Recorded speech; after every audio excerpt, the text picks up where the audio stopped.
अस्सलामुअलैकुम। हमने पहले भी बहुत बात की है डीएनए के मॉलिक्यूलर स्ट्रक्चर के बारे में। यहाँ इस वक्त हमारे सामने मौजूद हैं दो स्ट्रैंड्स ही डीएनए के, जो बना रहे हैं डबल हीलिक्स। और हम कुछ निशानियाँ देखकर कह सकते हैं कि ये डीएनए ही है। ख़ास तौर पर हम देख सकते हैं यहाँ 5 कार्बन शुगर को इस बैकबोन में। हम यहाँ कार्बन्स को एक दफ़ा देख लेते हैं। ये यहाँ है 1 प्राइम, ये है 2, ये है 3, ये है 4 और ये है 5। हम देख सकते हैं कि ये 2 प्राइम कार्बन्स पर हमारे पास ऑक्सीजन मौजूद नहीं है। हमारे पास यहाँ हाइड्रोक्सिल ग्रुप भी नहीं है और इस वजह से हम जानते हैं कि ये राइबोज नहीं है, ये है डीऑक्सी राइबोज। ये यहाँ भी ये है डीऑक्सी राइबोज, यहाँ पर भी है डीऑक्सी राइबोज और ये दोनों भी यही हैं। तो ये चीज़ हमें बताती है कि हमारे पास हैं यहाँ 2 स्ट्रैंड्स डीएनए के, डीऑक्सी राइबो न्यूक्लिक एसिड। ये हम यहाँ लिख लेते हैं। चेन का ये वाला हिस्सा ये निकला है डीऑक्सी राइबोज से, जो कि जुड़ा हुआ है फॉस्फेट ग्रुप से और एक नाइट्रोजनस बेस से। तो ये है डीऑक्सी राइबोज। अब हमें अगर यहाँ बाएं जानिब चाहिए हो मैसेंजर आरएनए, तो हमें इसमें क्या करना होगा?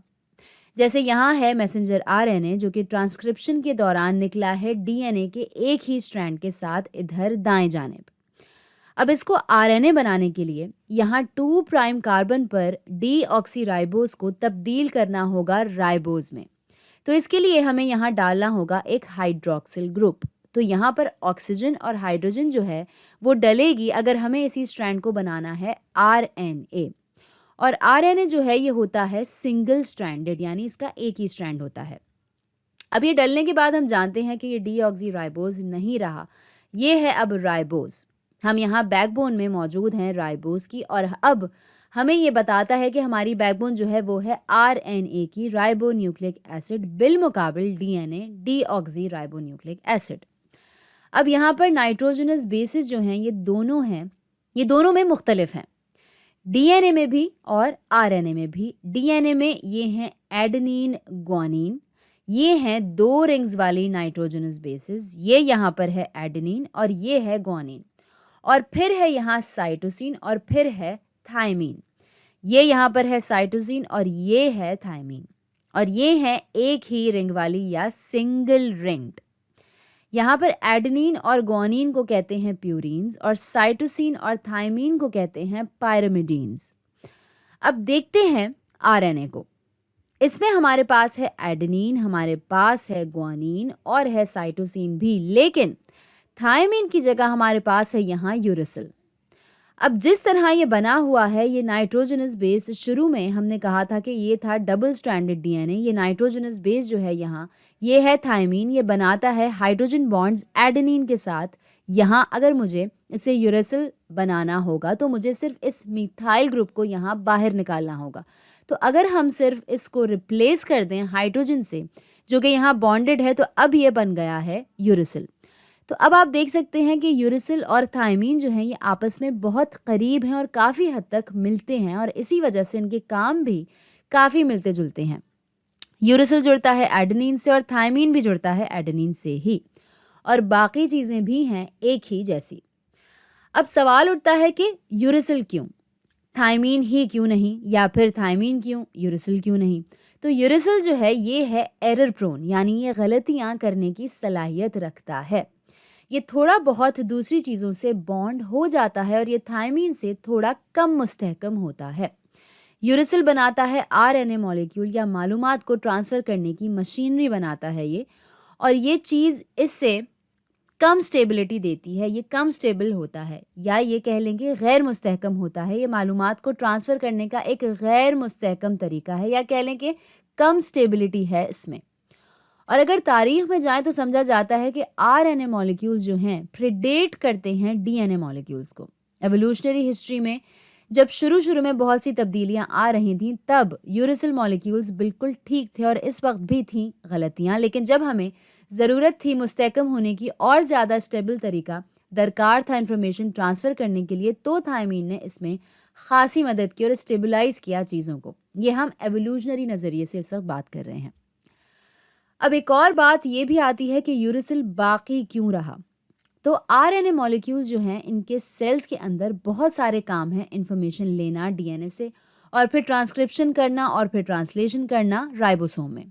तो इनको पूरा वक्त रहना चाहिए भी नहीं और इनका अनस्टेबल होना एक तरह से अच्छा है और ज़रूरी है। और ये सवाल आता है और दिलचस्प भी है कि यूरेसिल है ही क्यों थायमीन के बजाय, या फिर थायमीन क्यों है यूरेसिल की जगह। लेकिन ये यहाँ पर बड़ी निशानी है कि अब हम बात कर रहे हैं आरएनए मॉलिक्यूल की।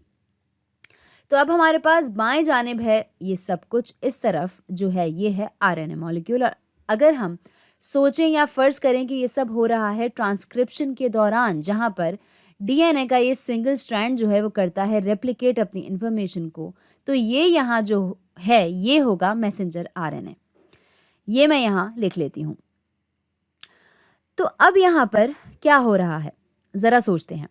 ये यहाँ इस mRNA में जिस तरह से ये इधर बना हुआ है, इसमें है यहाँ फॉस्फेट ग्रुप और फिर है 5 प्राइम कार्बन, 4 प्राइम, 3 प्राइम और फिर फॉस्फेट ग्रुप और फिर ये 5, 4, 3 और फिर फॉस्फेट ग्रुप। तो ये इसकी ओरिएंटेशन है 5 प्राइम ऊपर और 3 प्राइम नीचे, जबकि ये डीएनए मॉलिक्यूल जो है इसकी ओरिएंटेशन है मुख्तलिफ। ये है 5 प्राइम कार्बन और ये है 3 प्राइम कार्बन। तो ये है फॉस्फेट 3 प्राइम 5 प्राइम फॉस्फेट। यहाँ पर 3 प्राइम ऊपर है और 5 प्राइम है नीचे। अब अगर हम नाइट्रोजनस बेसिस के लिहाज से देखें इसे, तो हम इसे ऐसे लिखते हैं आरएनए के लिए यहाँ 5 प्राइम ऊपर और 3 प्राइम नीचे। अब यही नाइट्रोजनस बेसिस देखते हैं, ये है यूरेसिल, ये आ गया यहाँ और दूसरा जो है ये रहा साइटोसिन, ये है दूसरा और ये हो रहा है ट्रांसक्राइब यहाँ मौजूद डीएनए मॉलिक्यूल से। तो ये आ गया आपका डीएनए, इसकी है एंटी पैरेलल ओरिएंटेशन। ये है पैरेलल लेकिन ये फ्लिप हुई हुई है।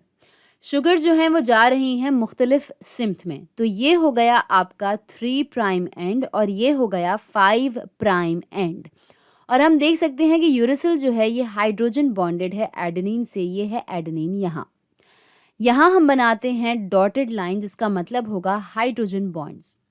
अब साइटोसिन जो है ये भी हाइड्रोजन बॉन्डेड है ग्वानिन से, तो ये यहाँ पर ये है ग्वानिन, तो ये है हमारा यहाँ mRNA और ये है डीएनए और ये सब हो रहा है ट्रांसक्रिप्शन के दौरान। अब थोड़ी सी बात करते हैं मुख्तलिफ किस्मों की, आरएनए की मुख्तलिफ किस्मों की। हमने इसके बारे में पहले भी बात की है। एक है मैसेंजर आरएनए जो कि अहम किरदार अदा करता है डीएनए से मालूमात लेने में और फिर इसे करता है ट्रांसलेट टीआरएनए की मदद से राइबोसोम्स में। यहाँ आ गया टीआरएनए।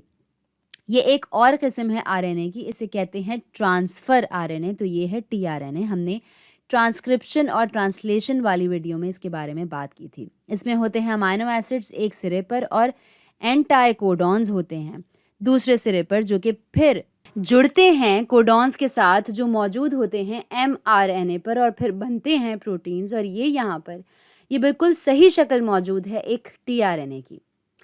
हमें ये लगता है कि डीएनए से इंफॉर्मेशन लेकर आरएनए का काम है ट्रांसलेशन का ही, लेकिन अलग से भी आरएनए बहुत सारी चीज़ें कर रहा होता है सेल के अंदर और यहाँ ये टीआरएनए जो है ये इस बात की मिसाल है।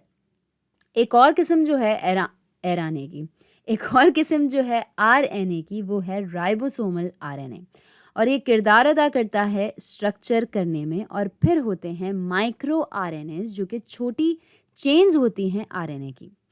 तो आरएनए भी काफ़ी हद तक अहमियत रखता है और इसकी भी बहुत सारे इसके फंक्शंस होते हैं और बहुत सारे ये काम सर अंजाम दे रहा होता है।